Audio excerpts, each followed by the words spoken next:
Yeah, baby, we're loving that new music. That is the new opener for the Dr. Pat Show. Thank you so much. I keep saying Nick Johnson. Thank you for that. And boy, today it's an interesting day, Benny, Jacob, because it seems that when I started the last hour off and I talked about this idea of this eclipse happening, and there's something new, there's something illuminating happening, there's something absolutely out there, right? What is it though that gets us caught in these little hiccups and sometimes disastrous outcomes? And here's what Nancy Landrum is taking on today, because it is one of the most important things we can learn today in the world. It is about skilled discussions. And even if you're thinking, well, I don't really talk to anybody, you do, because I just had a couple of experiences this weekend. And what it's about is being able to learn a skill and learn how to move and navigate through a number of scenarios or situations. Because what happens when you're on one or the other side, receiving or providing communication? What happens when you're in discussions? What happens when you don't talk the same language sometimes to other people? Where do you go with that? Well, if you're in relationship, it starts to break down. If you're in a personal relationship with friends or family, breakdown is an understatement. If you're in the workplace, especially about what's going on now, you need to learn how to talk about anything without fighting. And this is something I absolutely believe in. This is what Nancy does. She works with people, whether it's relationships, the love relationship, whether it's friends, whether it's family, whether it's in the workplace. She is that coach. And out of her own circumstances has created tools and approach to help you navigate whatever that water is in communication. Nancy, it's great to have you here today. I'm so delighted to be here with you, and thank you for that great introduction. This is a big one. This is really so big. Oh. And it isn't for just normal give and take conversations when there's not an issue at stake. But when there's a conversation where you have an agenda, or where one of you gets triggered, your anger gets triggered, or frustration, then it's time to bring in some skills that give you what I call a skilled discussion. Now, the opposite of a skilled discussion is unskilled, and that's where two people are talking, but no one's really listening. Or each person is trying to convince the other that they are right. They might both feel increasingly frustrated because their point of view isn't being heard or understood. The discussion then escalates into a fight, ending in hurt feelings, discouragement about ever being able to communicate well, and maybe some days trying to recover balance in the relationship. That's very painful. In a business relationship, it can hold up business, but I particularly work with couples in loving relationships where they want the relationship to be loving, they want it to last, they want to be able to resolve their differences without hurting each other. Mm-hmm. But there's some rules that need to be followed in order to get that outcome. So I wish I could claim to be the originator of these rules. I really can't. I've learned them from other sources that were very generous in sharing them with me. I sent a diagram to your, I think I sent it to your producer. Jacob's got it, right, Jacob? The experience diagram. Jacob, can you put that up? Yeah, great. Thank you. Well, the experience diagram shows at the top events or facts, and we don't fight over facts that we both can see are true. Sometimes we fight over facts that we think are true that maybe we disagree about. But the second level is the thought level. And at the thought level, those are assumptions and presumptions and beliefs and opinions. That's where all fights take place, is on that second level of communication. It's a surface level that functions very well for business most of the time. It functions very well if you're asking your husband to bring home a gallon of milk on his way home from work. But it doesn't work very well if you have a conflict that needs to be resolved. In order to get to the deeper levels of communication, you have to go into feelings, concerns, and desires. And that seems to be the barrier to many people being able to dive from. The opinion level is not a very vulnerable level of communication. When you go into the feeling, concerns, and desires, you're being quite a bit more vulnerable. Yeah. So this is how it goes. The skill discussion is very different from quote unquote a normal discussion. There's a format to follow that's designed to give both persons safety and a chance for both persons to be heard, to say what they need to say, and to be understood. Obeying the rules of a skill discussion is a lot like putting on a seatbelt and shoulder harness to keep you safe in the car. The rules make it much easier to avoid the hurtful collisions experienced in many conversations. Every well-known successful communication skills program has some version of what I call a skill discussion. For number one, there's only one speaker and one listener at a time. And in my version, you use a talking stick to keep clear who's the speaker and who's the listener. So when you change roles, you pass the talking stick back and forth. So when you're the listener, your only job is to listen for the purpose of understanding the speaker's point of view.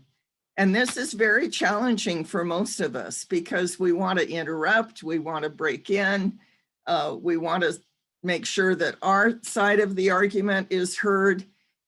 But when you do not have the talking stick and you're the listener, your job is to try to put yourself in the speaker's shoes and understand the issue from the speaker's point of view.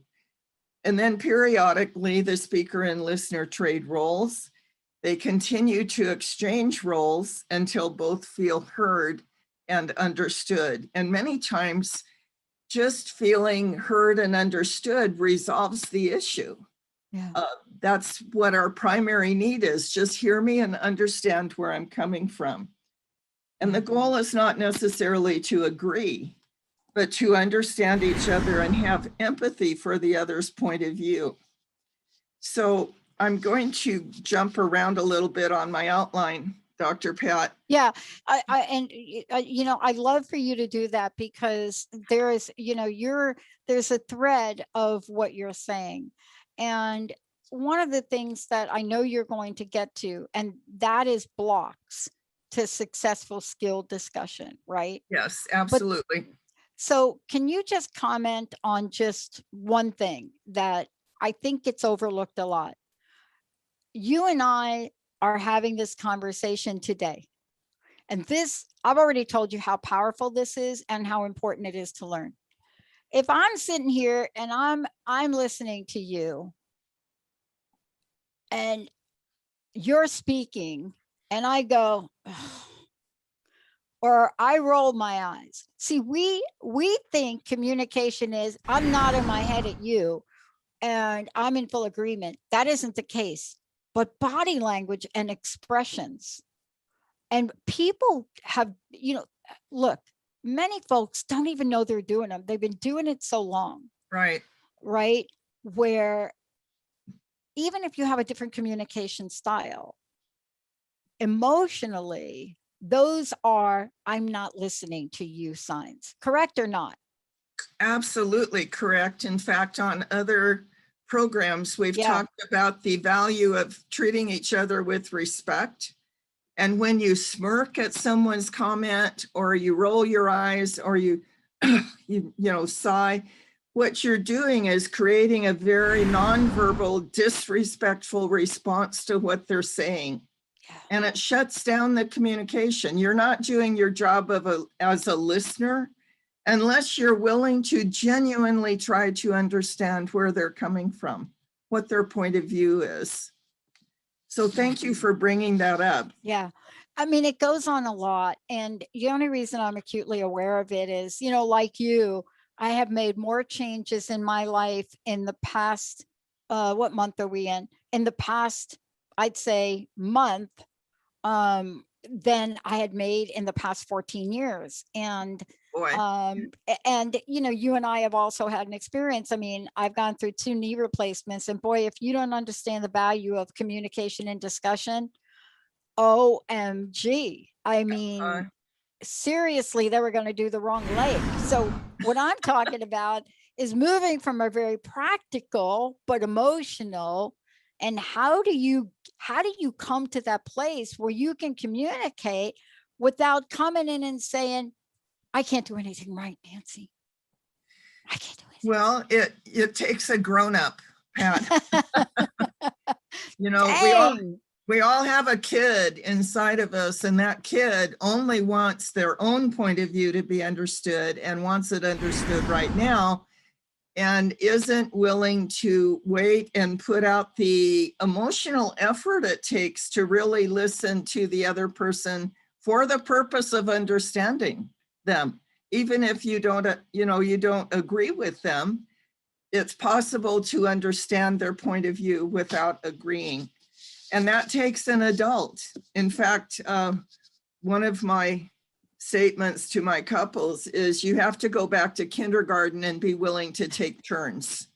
One of those skills we learned in kindergarten was that you have to take turns with the toys, or standing in line or whatever. Oh my gosh, don't bring me back there. By the way, I'm in a room, you can't see it now, but if you look over to the left, I have 3 talking sticks.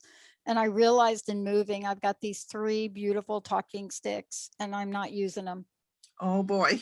Okay. We have a wonderful opportunity. Wait till I get back in the office next week and we Take start one to with be you. able to meet in person. I want to take a short break. When we come back, Okay. I want to talk with you about, we've established the importance and you've established some guidelines, but I cannot emphasize enough that when you have guidelines, there's also discipline. I'm hoping you're going to talk about this today and some exercises to help us. But more than that, you work with people, you help them, you have real examples. We'll get into that much more when we come back. Benny, Jacob, let's take a short break. We'll be right back.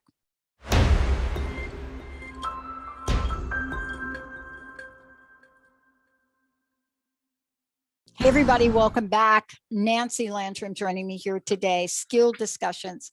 I want to just say, for those of you just tuning in, there are 2 things I want to say. One, you can go to Nancy's website, nancylandrum.com. And this is really the body of work that Nancy does to really help people fine-tune skills in this area. And it doesn't matter what the situation is. You'll be able to see how she works with couples, how she works in relationships, and what that looks like. And this isn't always about everybody kissing and making up. Sometimes that isn't going to be the case. But how do you communicate in a respectful way to each other? How do you get through the good times, the bad times? And this is what she's been doing. You've heard her do previous shows on why she does this and what she's learned from her life.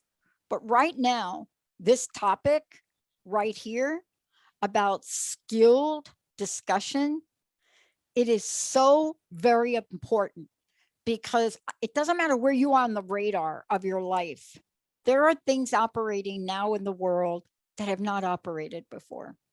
And so how do you have these skill discussions? Nancy, did I leave anything out that you want to say about how people can work with you? Well, the easiest way is going to the website, nancylandrum.com. You can email me at nancy@nancylandrum.com, or my business phone number is 951-239-1134. So Awesome. thank you. I wonder if, Benny, if you'd put the experience diagram back up just for a moment. Okay. Jacob, that's you, I think. Oh, Jacob, sorry. Okay. That's okay. The importance of dropping down into the feeling area is so important, because it tips the balance from a business conversation to a more vulnerable conversation where you develop empathy for each other's position. The importance of feelings is so important that I give my clients a list of a couple hundred different feeling words divided into about 12 categories, such as anger words, happiness words, discouragement words. Mostly arguments are conducted on the thought or opinion level. It's necessary to become more vulnerable by expressing your feelings, concerns, and desires in order for the other person to get a full understanding of your point of view. It's the vulnerability that encourages empathy, which leads to solutions. And here's an example. My clients, Jarvis and Cassandra, were fighting over money. He was very controlling, tight-fisted with money. She wanted more freedom. When they couldn't seem to hear each other's point of view, I asked Jarvis to tell me about his history with money. As he told about the childhood trauma of his family declaring bankruptcy, and then his own bankruptcy after accumulating excessive debt in college, he chose feelings off the feeling list, like he felt humiliated, scared, terrified, ashamed, embarrassed. As he described these feelings, his tears began to flow. Cassandra eventually said, I'd heard the facts before, but I've never heard the feelings. When she saw the depth of his pain over what he judged as money failures, she had much more empathy for his need to have a healthy savings plan. Moving forward, they were able to work out budgeting for both savings and the fund that she wanted much more cooperatively, instead of fighting over the role of money in their lives. That's what happens when one or both persons are willing to drop into that vulnerable area of saying, when this happened, I felt, or when you say this, I feel. Now, I want to make it clear that when you say I feel like, or I feel that, those aren't feelings, those are thoughts. They're opinions. So just because you use the word feel doesn't mean it's a feeling.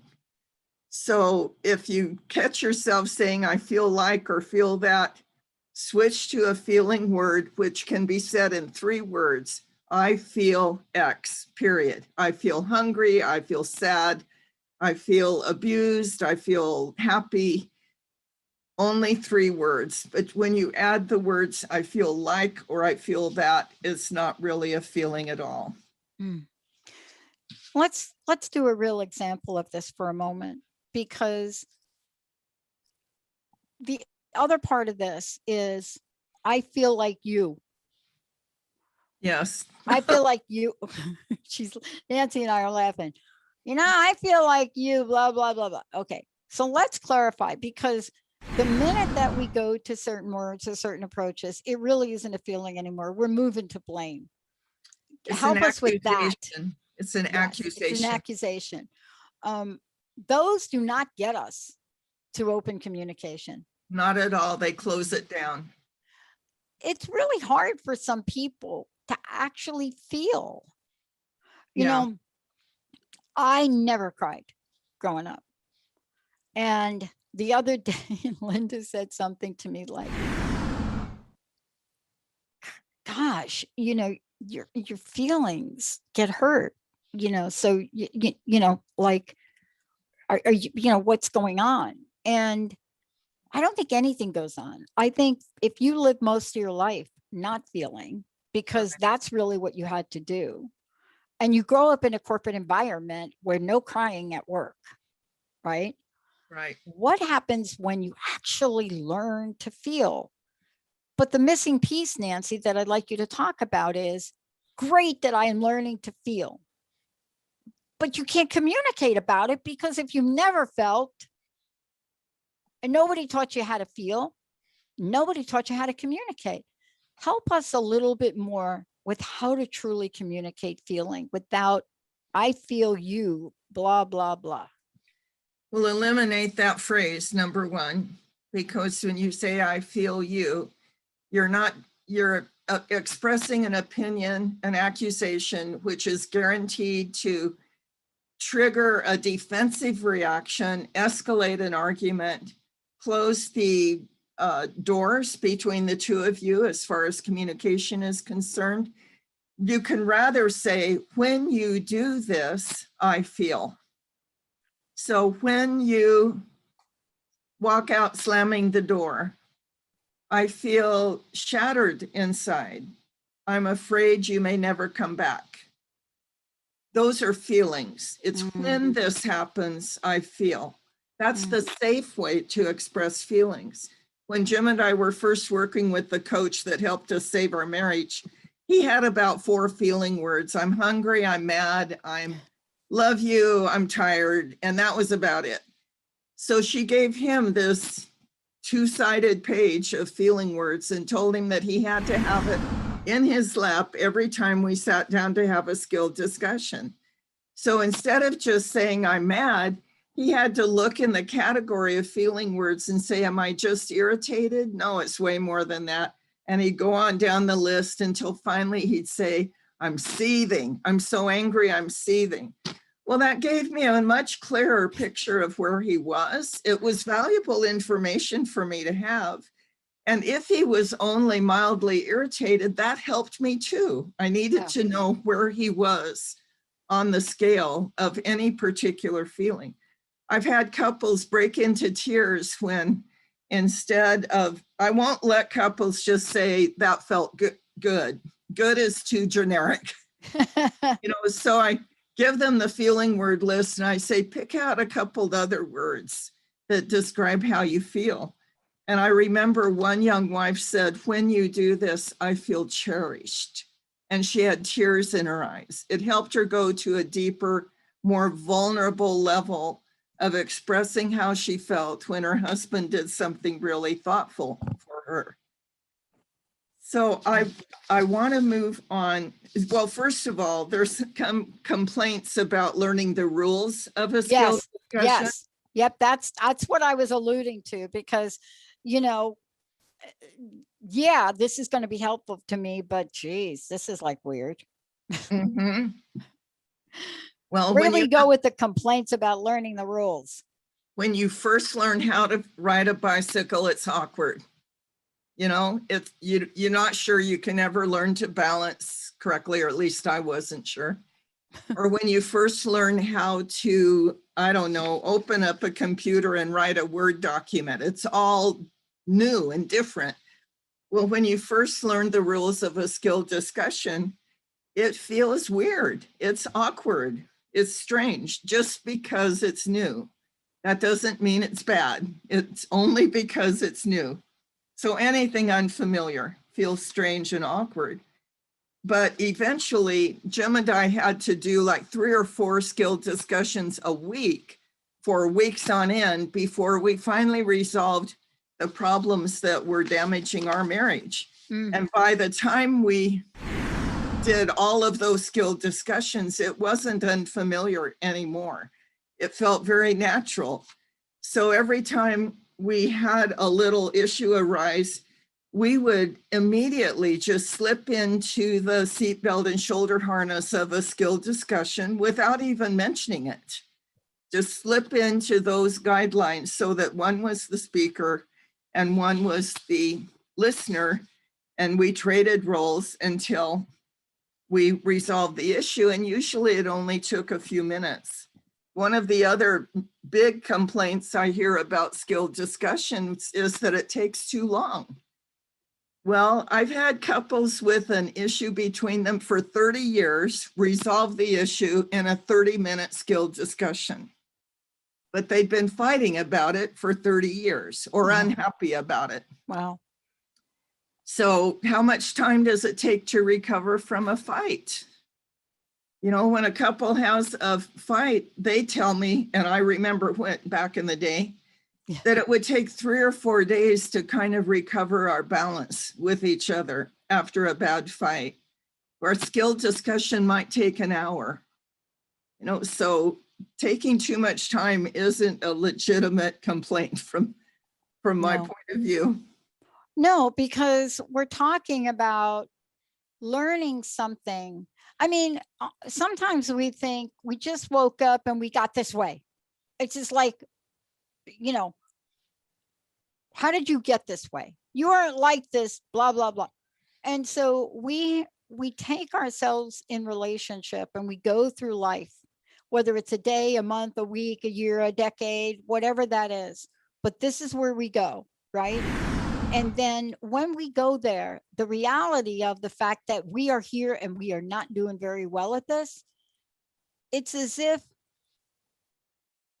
all of a sudden we're not doing very well at this. We're going to take a short break. When we come back, it is, where do you go if one of you wants to take this on and learn? Where do you go if, let's say, the other does not? How do you navigate those waters? And why is it that working with somebody like Nancy helps even get some kind of consensus through that? It is important, right? What did mom used to say? You can take a horse to water, but you can't make them drink. Never understood that till my first relationship. Let's take a short break. We'll be right back.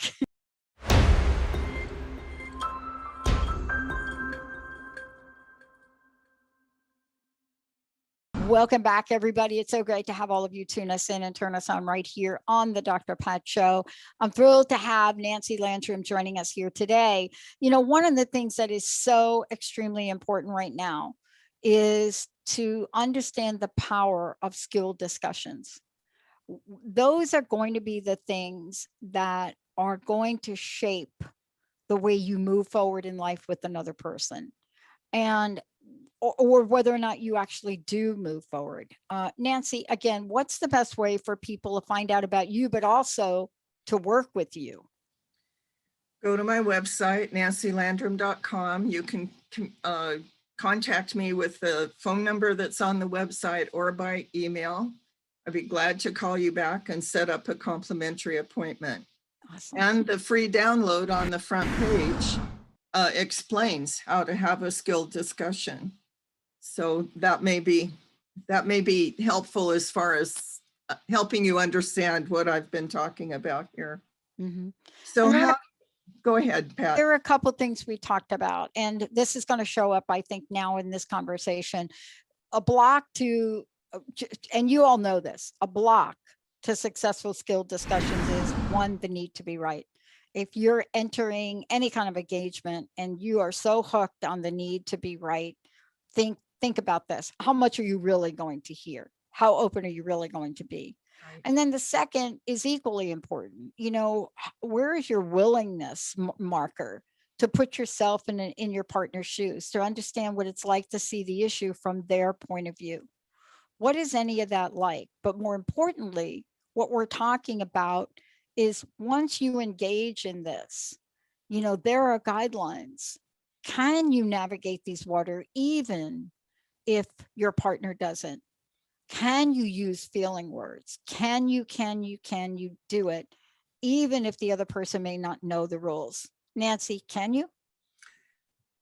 I don't know why this example came to mind, but for a while I was living in a motorhome in my sister's driveway.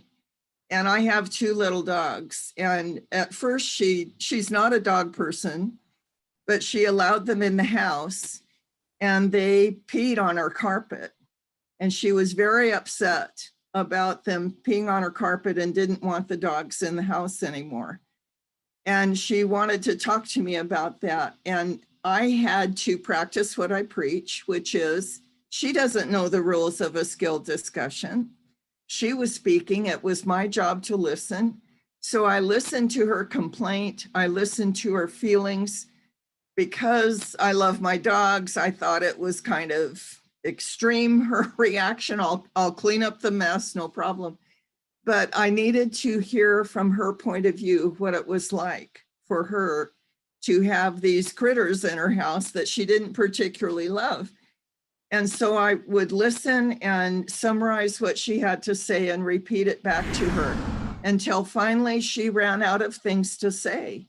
And while this was going on in my head, I was thinking, why is this such a big deal? You know, the child part of me, why is this such a big deal? But then I eventually got to the place where this is her home. She has the right to make the rules for her home. And she wanted the rule that the dogs would not be in the house. And so as she finished telling me all of her thinking and reasoning and so forth, and I was repeating back to her in a skilled way. I was doing the skilled part of a skilled discussion. When it was finally my turn to speak, I said, Mary, I understand what you're saying. I understand that this is your home. We are guests in your home. You have every right to make the rules for your home. So the dogs will no longer be invited into your home. Now, she didn't know that I was playing the role of a skilled listener, but she felt heard and understood. The situation was resolved, and without it damaging our relationship. Because first of all, I love Mary more than I love my dogs. Yeah. And I didn't want to damage the relationship with my sister. So I didn't insist that it be resolved my way. I'm glad you mentioned the blocks to a skilled Yeah. discussion, the need to be right, the need Yeah. to unwillingness to learn. But I've done that in other situations as well, where that person doesn't know that I'm using a skill that I learned. All they know is they are being heard with empathy. They're being understood. And I don't have to, I mean, the resolution doesn't have to be the same as the one with my sister, but the important part is if you're in a conversation with someone who doesn't know the rules of a skilled discussion, then you immediately start out by being the listener and trying to hear their point of view from their shoes, their feelings. And often when you do that, it's like you're building up an imbalance in the relationship so that they feel obligated then to listen to you. And when it's your turn to speak, then they're more willing to listen to you because you have listened to them. I have one couple. That's a great example. That's a you. great example, because isn't that the essence of how we teach children vicarious learning? Yes. Right? And by stepping into a space that doesn't originally seem like it is a safe space, but then demonstrating that it is. And this Yes. is very powerful. One gentleman came to me by himself years ago because his wife wouldn't refuse to come.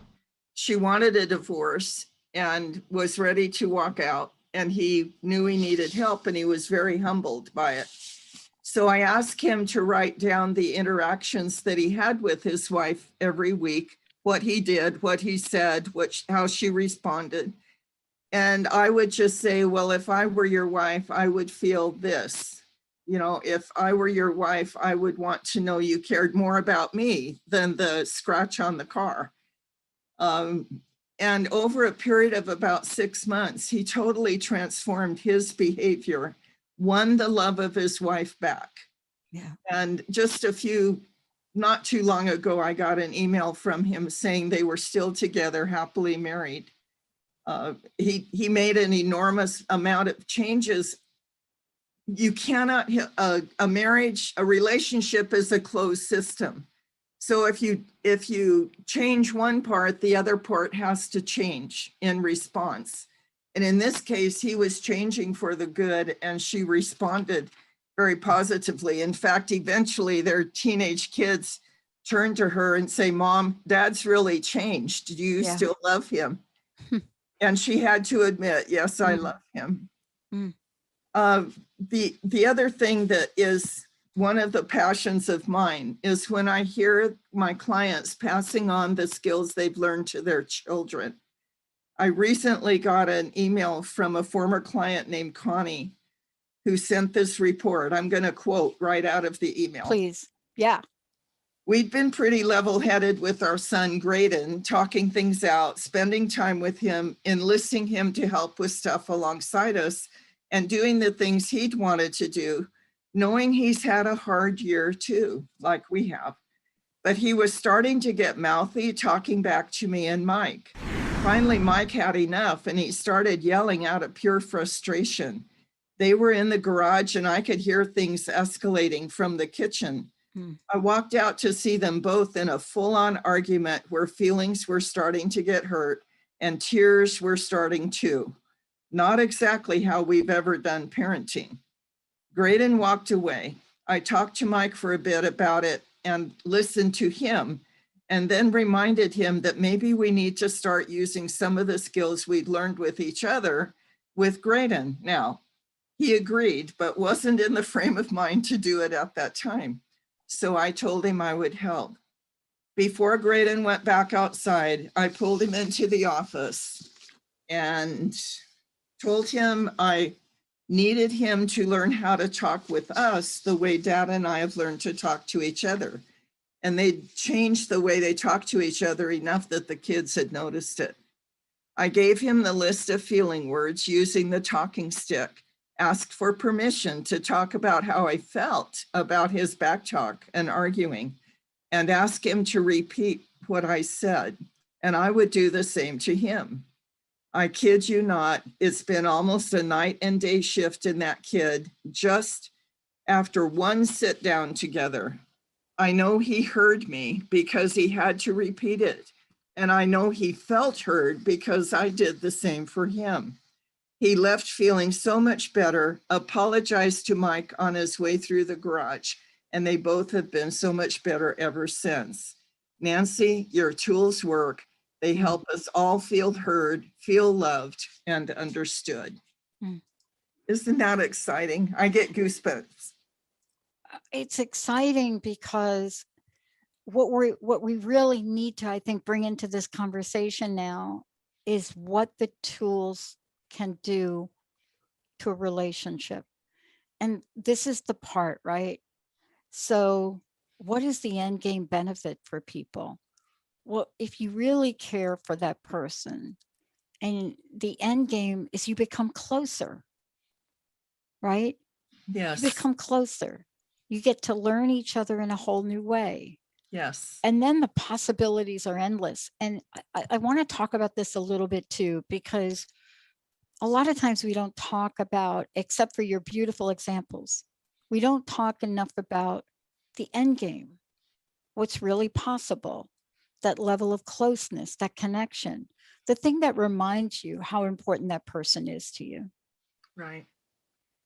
Jim and I, we had a dream of what we thought our marriage was going to be: loving forever, cooperative, working together.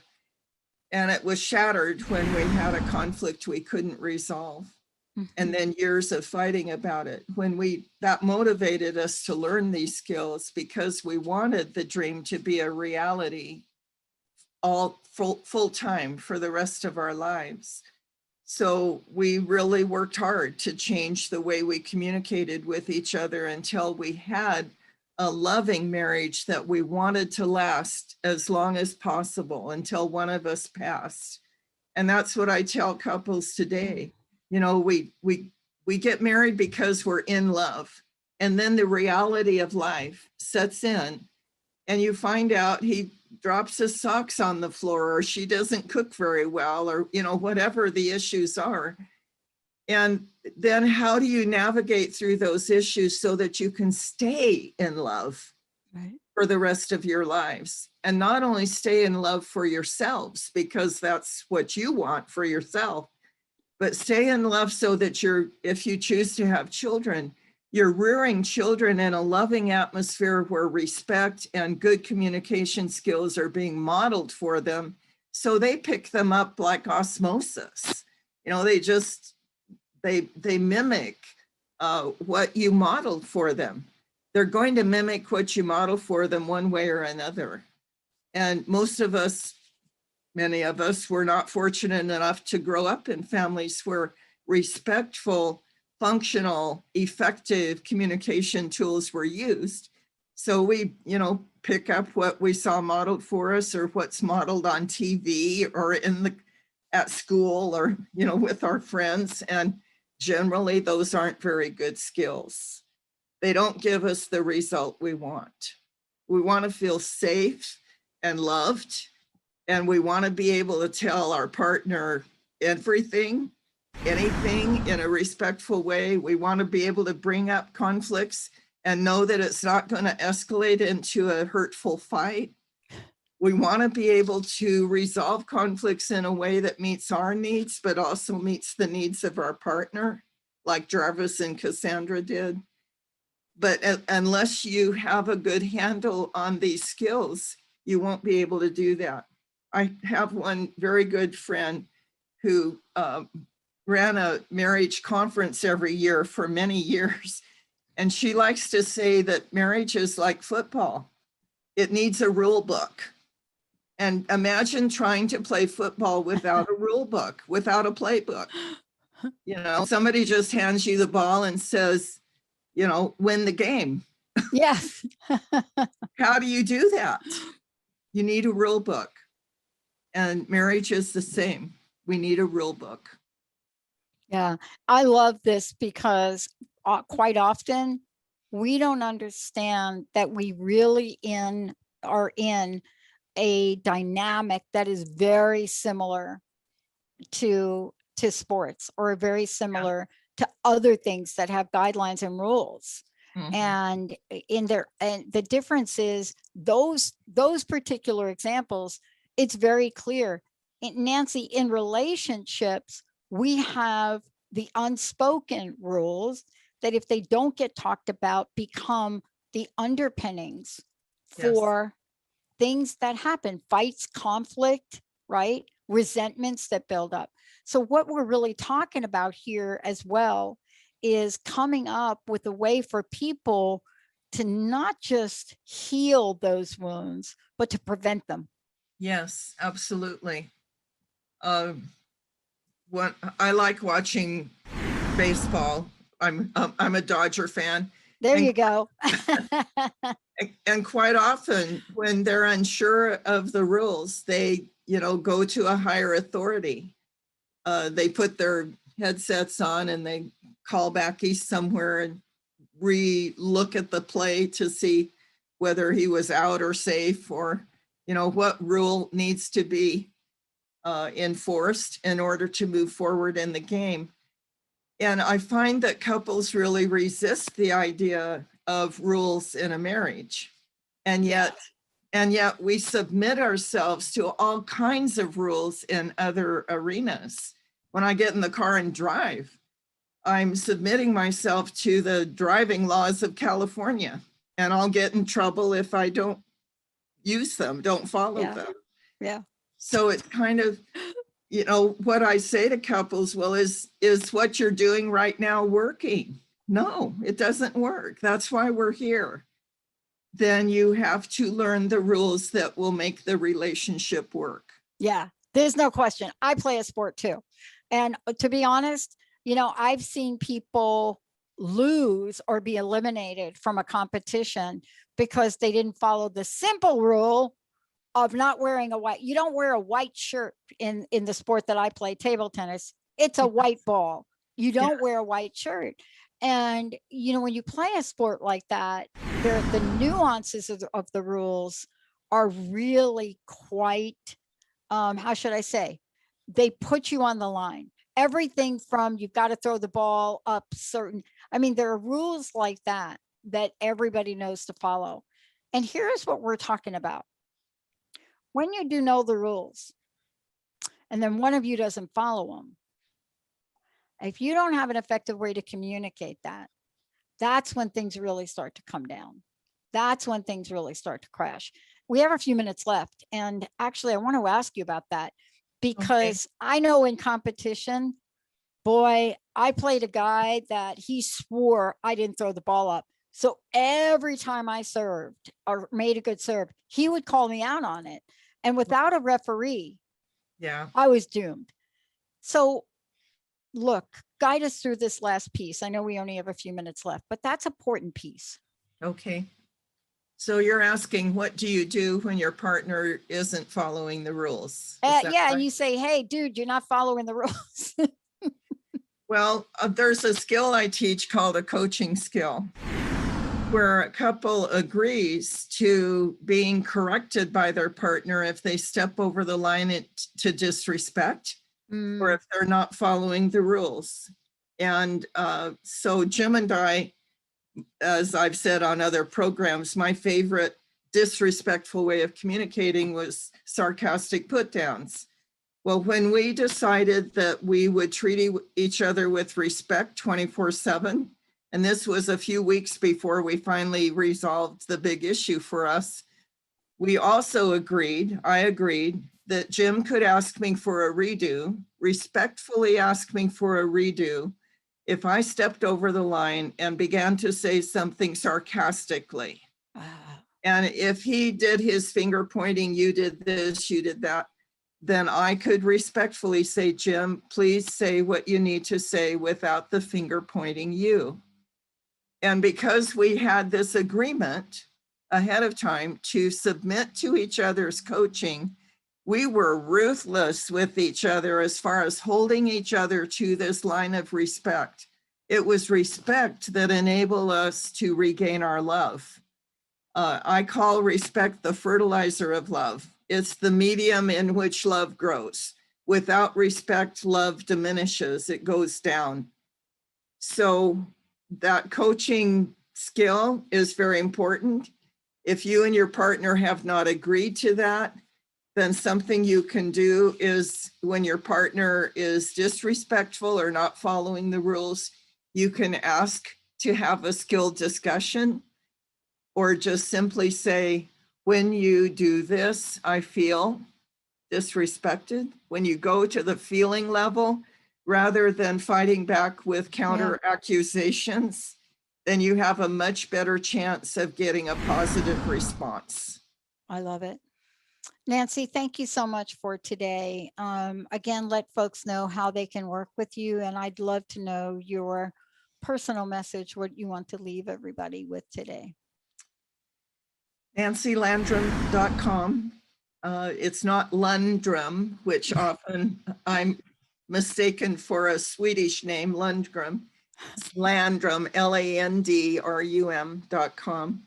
My personal message is it is possible to have the loving, lasting relationships that you desire, but you'll have to agree to or submit to learning the kind of skills, relationship communication skills that will enable you to have the loving, lasting relationship that you desire. Many couples, when I ask them, is there anyone in your life that has a marriage that you admire and would like to emulate? Some of them say no. Many of them don't know of anyone that has a marriage they would like to emulate, but they still have the dream of a loving, lasting marriage. That's what they want. So I'm telling you, it's possible. I can teach you how. All right. Thank you, Nancy. Thank you so very much for everything you do. I want to thank you all for tuning us in and turning us on. And what we're really noticing, especially about what Nancy talked about today, it's never been more important.